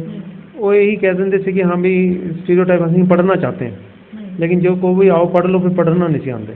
ਅਤੇ ਮੈਨੂੰ ਇਹ ਗੱਲ ਪਤਾ ਸੀ ਕਿ ਵੀ ਇਹਨਾਂ ਨੇ ਵੀ ਇਹੀ ਗੱਲ ਕਹਿਣੀ ਹੈ ਵੀ ਹਾਂਜੀ ਪੜ੍ਹ ਲੈਂਗੇ ਲੇਕਿਨ ਪੜ੍ਹਨਾ ਹੈ ਨਹੀਂ। ਅਤੇ ਮੈਂ ਜੀ 5-6 ਮਹੀਨੇ ਪੜ੍ਹਾਈ ਦੀ ਗੱਲ ਹੀ ਨਹੀਂ ਕੀਤੀ। 5-6 ਮਹੀਨੇ ਮੈਂ ਇਹਨਾਂ ਨੂੰ ਗੋਲੀਆਂ, ਟੋਫੀਆਂ, ਚੋਕਲੇਟ ਵੰਡਦਾ ਰਿਹਾ। ਇਹਨਾਂ ਨਾਲ ਸਿਰਫ ਦੋਸਤੀ ਕੀਤੀ ਅਤੇ ਕਹਾਣੀਆਂ ਸੁਣਾਉਂਦਾ ਸੀ, ਹੋਰ ਕੁਛ ਨਹੀਂ ਸੀ ਕਰਦਾ। ਉਹ ਕਹਾਣੀਆਂ ਦੇ ਮਾਧਿਅਮ ਦੇ ਥਰੂ ਇਹਨਾਂ ਦਾ ਮੈਂ ਦਿਲਚਸਪੀ ਇਹਨਾਂ ਦੇ ਅੰਦਰ ਜਾਗਰੂਕ ਕਰਤੀ। ਉਹ ਫਿਰ ਇਹ ਕਹਾਣੀਆਂ ਹੋਰ ਸੁਣਨਾ ਚਾਹੁੰਦੇ ਸੀਗੇ। ਮੈਂ ਕਹਾਣੀ ਸੁਣਾਉਣੀ ਬੰਦ ਕਰਤੀ। ਮੈਂ ਕਿਹਾ ਬੇਟਾ ਜੇ ਤੁਸੀਂ ਕਹਾਣੀਆਂ ਸੁਣਨ ਮਜ਼ਾ ਆਉਂਦਾ ਨਾ, ਕਹਿੰਦੇ ਹਾਂਜੀ। ਮੈਂ ਕਿਹਾ ਤੁਸੀਂ ਕਹਾਣੀ ਪੜ੍ਹਨ ਲਾਇਕ ਕਿਉਂ ਨਹੀਂ ਬਣਦੇ? ਉੱਥੋਂ ਮੈਂ ਇਹਨਾਂ ਦਾ ਪੜ੍ਹਾਈ ਦਾ ਜਿਹੜਾ ਬਣਾਇਆ ਤੇ ਦੀਆ ਜਗਾਇਆ। ਉੱਥੋਂ ਫਿਰ ਅਸੀਂ ਪੜ੍ਹਾਈ ਦਾ ਪ੍ਰੋਸੈਸ ਸ਼ੁਰੂ ਕੀਤਾ। ਕਿੰਨੇ ਬੱਚਿਆਂ ਨਾਲ ਸਟਾਰਟ ਕੀਤਾ ਸੀ ਤੁਸੀਂ? ਦੇਖੋ ਜਦੋਂ ਅਸੀਂ ਸਟਾਰਟ ਕੀਤਾ ਸੀ 2 ਬੱਚੇ ਸੀਗੇ, 15 ਦਿਨਾਂ ਬਾਅਦ 15 ਬੱਚੇ ਹੋ ਗਏ ਸੀਗੇ, ਫਿਰ ਹੌਲੀ ਹੌਲੀ 32-33 ਬੱਚੇ ਹੋ ਗਏ ਸੀਗੇ। ਹੁਣ ਅਸੀਂ ਕੋਈ 500 ਬੱਚਾ ਪੜ੍ਹਾ ਚੁੱਕੇ ਹਾਂ। 500 ਬੱਚਾ ਪੜ੍ਹਾ ਚੁੱਕੇ ਹੋ ਤੁਸੀਂ। ਅਤੇ ਹੁਣ ਜਿਵੇਂ ਕੋਵਿਡ ਦੇ ਚੱਲਦੇ ਆ, ਪਿਛਲੇ ਸਾਲ ਵੀ ਸਕੂਲ ਬੰਦ ਹੋਏ ਸੀ, ਹੁਣ ਵੀ ਬੰਦ ਹੋਏ ਨੇ, ਅਤੇ ਤੁਹਾਡੀ ਵੀ ਕਲਾਸਿਸ ਬੰਦ ਨੇ? ਅਸੀਂ ਨਾ ਜੀ ਸਾਨੂੰ ਇੱਕ ਬਹੁਤ ਵੱਡੀ ਫਿਕਰ ਰਹਿੰਦੀ ਹੈ। ਜਿਹੜੇ ਨੋਰਮਲ ਸਕੂਲਾਂ ਦੇ ਬੱਚੇ ਆ ਉੱਥੇ ਪੇਰੈਂਟਸ ਦੀ ਜ਼ਿੰਮੇਵਾਰੀ ਹੈ ਜਾਂ ਪੇਰੈਂਟਸ ਨੂੰ ਚਿੰਤਾ ਵੀ ਸਾਡੇ ਬੱਚੇ ਪੜ੍ਹਨਗੇ, ਔਰ ਪੇਰੈਂਟਸ ਦੇ ਬੱਚਿਆਂ ਨੂੰ ਕਿਸੇ ਹੋਰ ਕੰਮ 'ਤੇ ਨਹੀਂ ਲਗਾਉਣਾ। ਜਿਹੜੇ ਝੁੱਗੀ ਚੌਂਪੜੀ ਦੇ ਬੱਚੇ ਆ ਉਹਦੇ 'ਚ ਇਹਨਾਂ ਦਾ ਸਾਨੂੰ ਇੱਕ ਬਹੁਤ ਵੱਡਾ ਰਿਸਕ ਹੈ ਕਿ ਵੀ ਪੇਰੈਂਟਸ ਇਹਨਾਂ ਨੂੰ ਕੰਮਾਂ 'ਤੇ ਨਾ ਲਗਾ ਦੇਣ, ਇਹ ਸੋਚ ਕੇ ਵੀ ਕੋਈ ਪੜ੍ਹਾਈ 'ਤੇ ਹੋ ਨਹੀਂ ਰਹੀ। ਇਸ ਕਰਕੇ ਅਸੀਂ ਇਹਨਾਂ ਦੀ ਕੰਟੀਨਿਊਟੀ ਪੜ੍ਹਾਈ ਦੇ ਵਿੱਚ ਮੇਨਟੇਨ ਰੱਖਣ ਵਾਸਤੇ ਅਸੀਂ ਕੁਝ ਸਮਾਰਟਫੋਨ ਦੇ ਥਰੂ ਇਹਨਾਂ ਦੇ ਨਾਲ ਕੰਟੈਕਟ ਰੱਖਦੇ ਹਾਂ। ਇਹਨਾਂ ਨੂੰ ਅਸੀਂ ਹਰ ਰੋਜ਼ ਕੰਮ ਦਿੰਦੇ ਹਾਂ, ਔਰ ਸ਼ਾਮੀ ਇਹਨਾਂ ਨੂੰ ਚੈੱਕ ਕਰਦੇ ਵੀ ਕਿੰਨਾ ਕੰਮ ਕਰ ਲਿਆ। ਜੇ ਜਿਵੇਂ ਇੱਕ ਝੁੱਗੀ ਦਾ ਸਲਮ ਹੈ, ਇੱਕ ਸਲਮ ਏਰੀਆ, ਉਹਦੇ 'ਚ 20 ਝੁੱਗੀਆਂ ਜਾਂ 25 ਝੁੱਗੀਆਂ, ਉਹ 'ਚ ਇੱਕ ਸਮਾਰਟਫੋਨ ਹੈ। ਫਿਰ ਅਸੀਂ ਉਹਦਾ ਕੋਆਰਡੀਨੇਟਰ ਬਣਾਉਂਦੇ ਹਾਂ ਜਿਹੜਾ ਬਾਕੀ ਬੱਚਿਆਂ ਦੇ ਨਾਲ ਸਲਮ ਦੇ ਵਿੱਚ ਕੋਆਰਡੀਨੇਟ ਕਰੇ, ਸਾਰਿਆਂ 'ਚ ਸਿਲੇਬਸ ਵੰਡੇ ਜੋ ਉਸ ਦਿਨ ਦਾ ਹੈਗਾ। ਸਮਾਰਟਫੋਨ ਤੁਸੀਂ ਦਿੱਤੇ ਹੋਏ ਨੇ? ਨਹੀਂ, ਸਮਾਰਟਫੋਨ ਇਹਨਾਂ ਕੋਲ ਆਪਣੇ ਹੈ। ਓਕੇ। ਹਾਂ। ਅਤੇ ਫਿਰ ਕਿਸ ਤਰ੍ਹਾਂ ਕੰਮ ਕਰਵਾਇਆ ਜਾਂਦਾ ਉਹਨਾਂ ਤੋਂ? ਅਸੀਂ ਉਹਨਾਂ ਨੂੰ 2 ਤਰ੍ਹਾਂ ਦੇ ਕੰਮ ਕਰਾਉਂਦੇ। ਇੱਕ ਤਾਂ ਜਿਹੜੇ ਬੱਚੇ 5ਵੀਂ ਪਾਸ ਕਰਕੇ ਅਗਲੀ ਵਾਰੀ ਹੁਣ 8ਵੀਂ ਦੀ ਤਿਆਰੀ ਕਰਦੇ ਆ, 8ਵੀਂ ਦਾ ਅਸੀਂ ਇਹਨਾਂ ਨੂੰ ਪਾਰਟ ਸਿਲੇਬਸ ਦਿੰਦੇ ਹਾਂ। ਪਲੱਸ ਜਿਹੜੀ ਰੈਲੀਵੈਂਟ ਨੌਲੇਜ ਹੈ, ਇੰਪਾਵਰਮੈਂਟ ਥਰੂ ਨੌਲੇਜ, ਜਿਹੜੀ ਸਾਡੀ ਬੁੱਕ ਹੈ ਉਹਦੇ ਵਿੱਚੋਂ ਇਹਨਾਂ ਨੂੰ ਅਸੀਂ ਚੈਪਟਰ ਦਿੰਦੇ ਪੜ੍ਹਨ ਵਾਸਤੇ। ਉਹਦੇ ਇਹਨਾਂ ਨੇ ਪੜ੍ਹ ਕੇ ਫਿਰ ਸਾਨੂੰ ਕੁਐਸਚਨ ਆਨਸਰ ਤਿਆਰ ਕਰਕੇ ਦੇਣੇ ਹੁੰਦੇ ਆ। ਬੁੱਕਸ ਵੀ ਖੁਦ ਤੁਹਾਡੇ ਦੁਆਰਾ ਤਿਆਰ ਕਰਵਾਈਆਂ ਗਈਆਂ ਨੇ ਜਾਂ ਫਿਰ ਜਿਹੜੇ ਨਾਰਮਲ ਸਕੂਲ ਦੇ ਵਿੱਚ ਲੱਗਦੇ ਨੇ ਉਹੀ ਨੇ? ਸਾਡੇ 2 ਤਰ੍ਹਾਂ ਦੀ ਸਟੱਡੀਜ਼ ਹੈ। ਇੱਕ ਬੁੱਕ ਜਿਹੜੀ ਅਸੀਂ ਤਿਆਰ ਕੀਤੀ ਹੈ ਇੰਪਾਵਰਮੈਂਟ ਥਰੂ ਨੌਲੇਜ, ਜਿਹੜੀ ਬਹੁਤ ਰੈਲੀਵੈਂਟ ਐਜੂਕੇਸ਼ਨ ਦੇ ਰਹੀ ਹੈ। ਦੂਸਰੀ ਕਿਉਂਕਿ ਇਹਨਾਂ ਨੇ ਨੈਸ਼ਨਲ ਓਪਨ ਸਕੂਲ ਦਾ ਐਗਜ਼ਾਮ ਪਾਸ ਕਰਨਾ ਹੈ, ਤੇ ਜਿਹੜਾ ਵੀ ਸੈਂਟਰਲ ਗਵਰਨਮੈਂਟ ਆਫ ਇੰਡੀਆ ਦਾ ਕਿਉਂਕਿ ਨੈਸ਼ਨਲ ਓਪਨ ਸਕੂਲ ਪ੍ਰੋਗਰਾਮ ਹੈ, ਜੋ ਉਹਨਾਂ ਦਾ ਪ੍ਰਿਸਕ੍ਰਾਈਬਡ ਸਿਲੇਬਸ ਹੈ ਉਹਦੇ ਅਕੋਰਡਿੰਗਲੀ ਅਸੀਂ ਪੜ੍ਹਾਉਂਦੇ ਹਾਂ। ਸਰ ਜਿਹੜਾ ਆਪਣਾ ਸਿਸਟਮ ਹੈ, ਐਜੂਕੇਸ਼ਨ ਸਿਸਟਮ ਹੈ ਇੰਡੀਆ ਦਾ, ਉਹਦੇ ਵਿੱਚ ਕੀ ਕਮੀਆਂ ਨੇ ਜਿਹੜੀਆਂ ਤੁਹਾਨੂੰ ਲੱਗਦਾ ਕਿ ਸੁਧਰ ਜਾਣ ਉਹ ਕਮੀਆਂ, ਤਾਂ ਫਿਰ ਜਿਹੜਾ ਦੇਸ਼ ਦਾ ਭਵਿੱਖ ਆ ਉਹ ਬਹੁਤ ਵਧੀਆ ਬਣੇਗਾ? ਦੇਖੋ ਜਿਹੜੀ ਨੌਲੇਜ ਇੱਕ ਇਨਸਾਨ ਨੂੰ ਲੱਗੇ ਕਿ ਮੈਂ ਮੂਰਖ ਬਣ ਗਿਆ, ਕਿ ਮੇਰੇ ਅੰਦਰ ਕੀ ਕਮੀ ਸੀ, ਮੈਂ ਮੂਰਖ ਕਿਉਂ ਬਣ ਗਿਆ, ਤੇ ਉਹ ਜਿਹੜੀ ਕਮੀ ਉਹ ਦੂਰ ਕਰਨੀ ਪਏਗੀ। ਅੱਜ ਸਾਨੂੰ ਕੋਈ ਵੀ ਬੰਦਾ, ਕੋਈ ਵੀ ਭ੍ਰਸ਼ਟ ਨੇਤਾ ਕਿੱਦਾਂ ਸਾਡਾ ਮੂਰਖ ਬਣਾ ਜਾਂਦਾ। ਸਾਡੇ ਦੇਸ਼ ਜਿਹੜਾ ਹੈਗਾ ਇਹ ਚੱਲਦਾ ਹੈ ਸੰਵਿਧਾਨ ਦੇ ਬੇਸ ਦੇ ਉੱਪਰ। ਇਹ ਡੈਮੋਕ੍ਰੈਟਿਕ ਕੰਟਰੀ ਹੈ, ਪਬਲਿਕ ਟੈਕਸ ਪੇ ਕਰਦੀ ਹੈ। ਜਿਹੜੇ ਪਬਲਿਕ ਨੁਮਾਇੰਦੇ ਆ ਉਹ ਸਾਡੇ ਇਲੈਕਟਿਡ ਨੁਮਾਇੰਦੇ ਨੇ, ਸਾਡੀ ਵੋਟਾਂ ਦੇ ਥਰੂ ਬਣਦੇ ਨੇ, ਉਹਨਾਂ ਕੋਲ ਕੋਈ ਆਪਣੀ ਪਾਵਰ ਨਹੀਂ ਹੈ। ਤੇ ਜੇ ਮੇਰੀ ਵੋਟ ਲੈ ਕੇ ਉਹ ਮੈਨੂੰ ਵੈਲਿਊ ਨਾ ਦੇਵੇ ਤੇ ਮੇਰੀ ਮੂਰਖਤਾ ਹੈ। ਤੇ ਪੜ੍ਹਾਈ ਇੱਦਾਂ ਦੀ ਹੋਣੀ ਚਾਹੀਦੀ ਹੈ ਕਿ ਲੋਕਾਂ ਨੂੰ ਕੈਪੇਬਲ ਬਣਾਵੇ ਕਿ ਜਿਹੜਾ ਬੰਦਾ ਸਾਡਾ ਮੂਰਖ ਬਣਾ ਰਿਹਾ ਉਹਨੂੰ ਅਸੀਂ ਅਗਲੇ ਚੁਣਾਵਾਂ 'ਚ ਬਦਲ ਸਕਦੇ ਹੋਈਏ। ਸਰ ਇੰਡੀਆ ਇੱਕ ਆ, ਸੰਵਿਧਾਨ ਇੱਕ ਆ, ਅਤੇ ਪੜ੍ਹਾਈ ਹੈ ਜਿਹੜੀ 2-2 3-3 ਤਰੀਕੇ ਨਾਲ ਹੋ ਰਹੀ ਹੈ। ਗੌਰਮੈਂਟ ਸਕੂਲ ਦੇ ਵਿੱਚ ਅਲੱਗ ਹੋ ਰਹੀ ਹੈ, CBSE ਦੇ ਵਿੱਚ ਅਲੱਗ ਹੋ ਰਹੀ ਆ। ਮਤਲਬ ਹਰੇਕ ਸਕੂਲਸ ਨੇ, ਜਿਹੜਾ ਹਰੇਕ ਬੋਰਡ ਨੇ ਆਪਣਾ ਸਿਲੇਬਸ ਅਲੱਗ ਰੱਖਿਆ ਹੋਇਆ ਵਾ। ਦੇਖੋ ਅਲਟੀਮੇਟਲੀ ਫਿਰ ਗੱਲ ਉਹੀ ਆ ਜਾਂਦੀ ਹੈ ਵੀ ਅਸੀਂ ਪੜ੍ਹ ਲਿਖ ਕੇ ਨੁਮਾਇੰਦੇ ਕਿੱਦਾਂ ਦੇ ਚੁਣਦੇ ਹਾਂ, ਕਿਉਂਕਿ ਜਿੰਨੀ ਵੀ ਅਥਾਰਟੀ ਉਹਨਾਂ ਕੋਲ ਹੈ, ਉਹਨਾਂ ਨੇ ਪਾਲਿਸੀ ਬਣਾਉਣੀ ਹੈ, ਉਹਨਾਂ ਨੇ ਲਾਅ ਬਣਾਉਣਾ ਹੈ। ਤੁਹਾਡੇ ਮੇਰੇ ਹੱਥ 'ਤੇ ਕੁਛ ਹੈ ਨਹੀਂ ਹੈ। ਤੇ ਜੇ ਅਸੀਂ ਵੋਟਰ ਨੂੰ ਸਮਝਦਾਰ ਬਣਾ ਦਈਏ, ਉਹ ਫਿਰ ਵੋਟ ਐਸੇ ਚੰਗੇ ਬੰਦੇ ਨੂੰ ਪਾਉਣਗੇ ਜਿਹੜਾ ਕੈਪੇਬਲ ਹੋਏਗਾ, ਜਿਹੜਾ ਚੰਗੀਆਂ ਪਾਲਿਸੀਆਂ ਬਣਾਏਗਾ। ਅੱਜ ਸਾਡੇ ਦੇਸ਼ ਦੀ ਸਮੱਸਿਆ ਕੀ ਹੈ ਕਿ ਪਾਲਿਸੀਆਂ ਬਣਾਉਣ ਵਾਲੇ ਹੈ ਹੀ ਨਹੀਂ। ਅਸੀਂ ਅੱਜ ਵੀ ਬ੍ਰਿਟਿਸ਼ ਕਾਨੂੰਨ ਲਾਗੂ ਕੀਤਾ ਹੋਇਆ। ਜੇ ਕੋਈ ਚੰਗੇ ਬੰਦੇ ਅਸੀਂ ਚੁਣਾਂਗੇ ਤਾਂ ਦੇਸ਼ ਬਦਲੇਗਾ। ਚੰਗਾ ਬੰਦਾ ਬਦਲੇਗਾ, ਮਾੜਾ ਥੋੜ੍ਹਾ ਬਦਲੇਗਾ। ਤੇ ਚੰਗਾ ਬੰਦਾ ਅੱਗੇ ਜਿੱਤ ਕੇ ਤਾਂ ਆਏਗਾ ਜੇ ਵੋਟ ਪਾਉਣ ਵਾਲੇ ਚੰਗੇ ਹੋਣਗੇ। ਵੋਟ ਪਾਉਣ ਵਾਲੇ ਚੰਗੇ ਤਾਂ ਬਣਨਗੇ ਜੋ ਚੰਗੇ ਸ਼ਿਕਸ਼ਿਤ ਹੋਣਗੇ, ਚੰਗੇ ਪੜ੍ਹੇ ਲਿਖੇ ਹੋਣਗੇ, ਉਹਨਾਂ ਕੋਲ ਨੌਲੇਜ ਹੋਏਗੀ। ਇਸ ਕਰਕੇ ਜਿਹੜਾ ਸਾਡਾ ਉਪਰਾਲਾ ਹੈਗਾ, ਸਾਡਾ ਉਪਰਾਲਾ ਇਹ ਹੈ ਕਿ ਵੀ ਅਸੀਂ ਲੋਕਾਂ ਨੂੰ ਸਹੀ ਸਿੱਖਿਆ ਦੇ ਕੇ ਚੰਗੇ ਪੜ੍ਹੇ ਲਿਖੇ ਬੰਦੇ ਬਣਾਈਏ, ਸਮਝਦਾਰ ਬੰਦੇ ਬਣਾਈਏ। ਸਰ ਜਿਵੇਂ ਤੁਸੀਂ ਸਲਮ ਕਿਡਸ ਨੂੰ ਪੜ੍ਹਾਉਂਦੇ ਹੋ ਅਤੇ ਤੁਹਾਡੀਆਂ ਗੱਲਾਂ ਤੋਂ ਜਾਂ ਤੁਹਾਡੀ ਪੜ੍ਹਾਈ ਦੇ ਤਰੀਕੇ ਤੋਂ ਇੰਸਪਾਇਰ ਹੋ ਕੇ ਅਗਰ ਕੋਈ ਹੋਰ ਬੱਚਾ ਵੀ ਤੁਹਾਡੇ ਕੋਲ ਆਉਂਦਾ ਤਾਂ ਤੁਸੀਂ ਉਹਨੂੰ ਵੀ ਪੜ੍ਹਾਓਗੇ? ਹਾਂ, ਅਸੀਂ ਬੱਚਿਆਂ ਨੂੰ ਕੋਈ ਵੱਖ ਨਹੀਂ ਸਮਝਦੇ। ਅਸੀਂ ਬੱਚੇ ਨੂੰ ਬੱਚਾ ਸਮਝਦੇ ਹਾਂ। ਕੋਈ ਬੱਚਾ ਆ ਜਾਏ, ਹੁਣ ਮੇਰੀ ਜਿਹੜੀ ਕਿਤਾਬ ਹੈ ਕਈ ਸਕੂਲਾਂ ਦੇ ਵਿੱਚ ਵੀ ਸ਼ੁਰੂ ਹੋ ਗਈ ਹੈ। DAV ਸਕੂਲ ਪੱਖੋਵਾਲ ਰੋਡ 'ਤੇ, ਉੱਥੇ ਵੀ ਮੇਰੀ ਬੁੱਕਸ ਉਹਨਾਂ ਨੇ ਇੰਟਰੋਡਿਊਸ ਕੀਤੀਆਂ। ਕਈ ਹੋਰ ਇੰਡੀਆ 'ਚ ਸਕੂਲਾਂ 'ਚ 52 ਸੈਂਟਰ ਸਾਡੇ ਪੰਜਾਬ ਤੋਂ ਬਾਹਰ ਇੰਡੀਆ 'ਚ ਨੇ। ਜਿਹੜੇ 52 ਲੋਕ ਇੰਸਪਾਇਰ ਹੋ ਕੇ, ਜਿਨ੍ਹਾਂ ਨੂੰ ਲੱਗਿਆ ਵੀ ਇਹ ਸਿੱਖਿਆ ਸਾਨੂੰ ਬੱਚਿਆਂ ਨੂੰ ਵੰਡਣੀ ਚਾਹੀਦੀ ਹੈ, ਉਹਨਾਂ ਨੇ ਆਪਣੀ ਸਮਾਜਿਕ ਜ਼ਿੰਮੇਵਾਰੀ ਸਮਝਦੇ ਹੋਏ ਸਾਡੇ ਨਾਲ ਮਿਲ ਕੇ ਜੁਆਇੰਟ ਤਰੀਕੇ ਨਾਲ ਇਹ ਪ੍ਰੋਜੈਕਟ ਸ਼ੁਰੂ ਕੀਤੇ ਨੇ ਤੇ ਤਕਰੀਬਨ 5000 ਬੱਚਾ ਪੂਰੇ ਹਿੰਦੁਸਤਾਨ 'ਚ ਇਹ ਵਾਲੀ ਸਿੱਖਿਆ ਲੈ ਰਿਹਾ ਅੱਜ। ਸਰ, ਜਦੋਂ ਤੁਸੀਂ ਪ੍ਰੋਜੈਕਟ ਸ਼ੁਰੂ ਕੀਤਾ, ਤੁਸੀਂ ਸਭ ਤੋਂ ਪਹਿਲਾਂ ਕਿਹਦੇ ਨਾਲ ਸ਼ੇਅਰ ਕੀਤਾ ਤੇ ਕਿੰਨਾ ਨੇ ਤੁਹਾਨੂੰ ਇਸ ਵਿੱਚ ਸਪੋਰਟ ਕੀਤਾ ਤੇ ਕਿੰਨਾ ਨੇ ਕਿਹਾ ਕਿ ਨਹੀਂ ਇਹ ਨਹੀਂ ਚੱਲੂਗਾ? ਐਕਚੁਅਲੀ ਨਾ ਜੀ, ਮੈਂ ਜਦੋਂ ਪ੍ਰੋਜੈਕਟ ਸ਼ੁਰੂ ਕੀਤਾ ਉਸ ਤੋਂ ਪਹਿਲਾਂ ਮੈਂ ਕਿਤਾਬ ਲਿਖਣੀ ਸ਼ੁਰੂ ਕੀਤੀ ਸੀ 2008 ਵਿੱਚ। ਉਦੋਂ ਮੈਂ ਬਿਜ਼ਨਸ ਕਰਦਾ ਸੀ। ਉਸ ਕਿਤਾਬ ਨੂੰ ਲਿਖਣ ਕਰਕੇ 2009 ਦੇ ਵਿੱਚ ਮੈਨੂੰ ਕਾਨੂੰਨ ਸਿੱਖਿਆ ਜੁਆਇਨ ਕਰਨੀ ਪਈ, ਲਾਅ ਦੀ ਡਿਗਰੀ ਪੰਜਾਬ ਯੂਨੀਵਰਸਿਟੀ 'ਚ। ਜਦੋਂ ਮੈਂ ਪੜ੍ਹ ਰਿਹਾ ਸੀ ਤੇ ਬੁੱਕ ਦੇ ਕਨਸੈਪਟ ਦੇ ਉੱਪਰ ਕੰਮ ਕਰ ਰਿਹਾ ਸੀਗਾ ਤੇ ਮੇਰੇ ਕਾਫੀ ਲੋਕਾਂ ਨਾਲ ਇੰਟਰੈਕਸ਼ਨ ਹੋਇਆ ਤੇ ਮੈਨੂੰ ਉਸ ਇੰਟਰੈਕਸ਼ਨ ਦਾ ਨਤੀਜਾ ਇਹ ਨਿਕਲਿਆ ਕਿ ਵੀ ਬਹੁਤ ਘੱਟ ਲੋਕਾਂ ਨੂੰ ਮੇਰੇ ਕਨਸੈਪਟ ਦੀ ਸਮਝ ਆਉਣੀ ਹੈ, ਬਹੁਤ ਹੀ ਘੱਟ ਬੰਦਿਆਂ ਨੂੰ। ਤੇ ਜਦੋਂ ਮੇਰੇ ਕਨਸੈਪਟ ਦੀ ਸਮਝ ਨਹੀਂ ਆਣੀ ਤੇ ਜਿਹਨੂੰ ਨਹੀਂ ਸਮਝ ਆਇਆ ਉਹਨੂੰ ਮੈਂ ਜੋੜਨਾ ਨਹੀਂ। ਇਸ ਕਰਕੇ ਇਹ ਉਪਰਾਲਾ ਸਮਝ ਲਓ ਕਿ ਵੀ ਮੇਰਾ ਇਕੱਲਾ ਹੀ ਰਹਿ ਗਿਆ। ਮਤਲਬ ਹੁਣ ਲੁਧਿਆਣੇ ਦੇ ਵਿੱਚ ਤੁਸੀਂ ਇਕੱਲੇ ਹੋ ਜਾਂ ਤੁਹਾਡੇ ਨਾਲ ਹੋਰ ਵੀ ਲੋਕ ਜੁੜੇ ਹੋਏ ਨੇ? ਨਹੀਂ, ਇਹ ਜਿਹੜਾ ਵੀ ਸਿੱਖਿਆ ਦਾ ਉਪਰਾਲਾ ਮੇਰੇ ਇਕੱਲੇ ਦਾ ਤੇ ਮੇਰੇ ਬਹੁਤ ਹੀ ਕਲੋਜ਼ ਕੁਝ ਕਰੀਬੀ ਦੋਸਤ, ਬਹੁਤ ਹੀ ਕਲੋਜ਼, ਜਿਹੜੇ ਬਹੁਤ ਪੁਰਾਣੇ ਮੇਰੇ ਨਾਲ ਮੈਨੂੰ ਜਾਣਦੇ ਨੇ, ਉਹ ਇਸ ਕਰਕੇ ਜ਼ਬਰਦਸਤੀ ਜੁੜੇ ਹੋਏ ਨੇ, ਮਤਲਬ ਦਿਲੋਂ ਜੁੜੇ ਹੋਏ ਨੇ ਕਿ ਵੀ ਉਹ ਕਹਿੰਦੇ ਵੀ ਵਧੀਆ ਪ੍ਰੋਜੈਕਟ ਅਸੀਂ ਜੁੜਨਾ। ਲੇਕਿਨ ਉਹਨਾਂ ਦਾ ਜਿਹੜਾ ਸਹਿਯੋਗ ਹੈ ਉਹ ਇੱਕ ਫਾਈਨੈਂਸ਼ੀਅਲ ਕੰਟਰੀਬਿਊਸ਼ਨ ਤੋਂ ਇਲਾਵਾ ਹੋਰ ਕੋਈ ਨਹੀਂ ਹੈ। ਸਰ, ਫੈਮਿਲੀ ਨੇ ਕਿਸ ਤਰ੍ਹਾਂ ਸਪੋਰਟ ਕੀਤਾ? ਕਿਉਂਕਿ ਤੁਸੀਂ ਜਿਵੇਂ ਦੱਸਿਆ ਕਿ ਬਿਜ਼ਨਸ ਬਹੁਤ ਵਧੀਆ ਚੱਲ ਰਿਹਾ ਸੀਗਾ ਤੇ ਤੁਸੀਂ ਇੱਕ ਬੁੱਕ ਲਿਖਣ ਦੇ ਲਈ ਆਪਣਾ ਬਿਜ਼ਨਸ ਬੰਦ ਕਰਤਾ, ਤੇ ਕਿਸ ਤਰ੍ਹਾਂ ਉਹਨਾਂ ਨੇ ਤੁਹਾਨੂੰ ਸਪੋਰਟ ਕੀਤਾ ਇਸ ਗੱਲ ਦੇ ਵਿੱਚ? ਮੈਂ ਨਾ ਜੀ ਸੈਲਫ ਮੇਡ ਆਦਮੀ ਹਾਂ। ਮੈਂ ਜਦੋਂ ਵੱਡਾ ਹੋਇਆ, ਸਕੂਲ ਕਾਲਜ ਦੀ ਪੜ੍ਹਾਈ ਕਰਕੇ ਮੇਰੇ ਫਾਦਰ ਦਾ ਬਿਜ਼ਨਸ ਕੋਲੈਪਸ ਕਰ ਗਿਆ ਸੀਗਾ। ਮੈਂ ਬੜਾ ਹਾਰਡ ਵਰਕ ਕੀਤਾ, ਇਸ ਕਰਕੇ ਮੇਰੀ ਪਰਿਵਾਰ ਤੇ ਮੇਰੇ ਰਿਸ਼ਤੇਦਾਰ, ਮੇਰੇ ਦੋਸਤ ਮਿੱਤਰ ਸਾਰੇ ਇਸ ਗੱਲ ਨੂੰ ਸਮਝਦੇ ਸੀਗੇ। ਉਹ ਮੇਰੀ ਇਮਾਨਦਾਰੀ ਨੂੰ ਤੇ ਸਿੰਸੀਰਿਟੀ ਨੂੰ ਤੇ ਡੈਡੀਕੇਸ਼ਨ ਨੂੰ ਵੀ ਸਮਝਦੇ ਸੀਗੇ ਔਰ ਉਹਨਾਂ ਨੂੰ ਪੂਰਾ ਯਕੀਨ ਸੀ ਜੋ ਮੈਂ ਕੁਝ ਕਰਨ ਜਾਊਂਗਾ ਨਾ, ਮੈਂ ਚੰਗਾ ਕਰਨ ਜਾਊਂਗਾ, ਮਾੜਾ ਨਹੀਂ ਕਰਾਂਗਾ। ਇਸ ਕਰਕੇ ਸਾਰਿਆਂ ਨੇ ਮੈਨੂੰ ਸਹਿਯੋਗ ਦਿੱਤਾ। ਕੀ ਮੈਸੇਜ ਦੇਣਾ ਚਾਹੋਗੇ ਤੁਸੀਂ ਅੱਜ? ਦੇਖੋ, ਮੈਂ ਇਹ ਮੈਸੇਜ ਦੇਣਾ ਚਾਹੂੰਗਾ ਹਰ ਦੇਸ਼ ਵਾਸੀ ਨੂੰ, ਹਰ ਦੇਸ਼ ਨਾਗਰਿਕ ਨੂੰ ਕਿ ਇਹ ਦੇਸ਼ ਇਕੱਲਾ ਪੋਲੀਟੀਕਲ ਲੀਡਰਾਂ ਦਾ ਨਹੀਂ ਹੈ, ਇਹ ਇਕੱਲੇ ਪ੍ਰਾਈਮ ਮਿਨਿਸਟਰ ਦਾ ਨਹੀਂ ਹੈ, ਇਹ ਇਕੱਲੇ ਰਾਸ਼ਟਰਪਤੀ ਦਾ ਨਹੀਂ ਹੈ, ਇਹ ਹਰ ਦੇਸ਼ ਵਾਸੀ ਦਾ ਹੈ। ਇਸ ਦੇਸ਼ ਨੂੰ ਸੰਭਾਲਣ ਦੀ ਜ਼ਿੰਮੇਵਾਰੀ ਹਰ ਦੇਸ਼ ਵਾਸੀ ਦੀ ਓਨੀ ਹੈ ਜਿੰਨੀ ਪ੍ਰਾਈਮ ਮਿਨਿਸਟਰ ਦੀ ਹੈ, ਜਿੰਨੀ ਰਾਸ਼ਟਰਪਤੀ ਦੀ ਹੈ।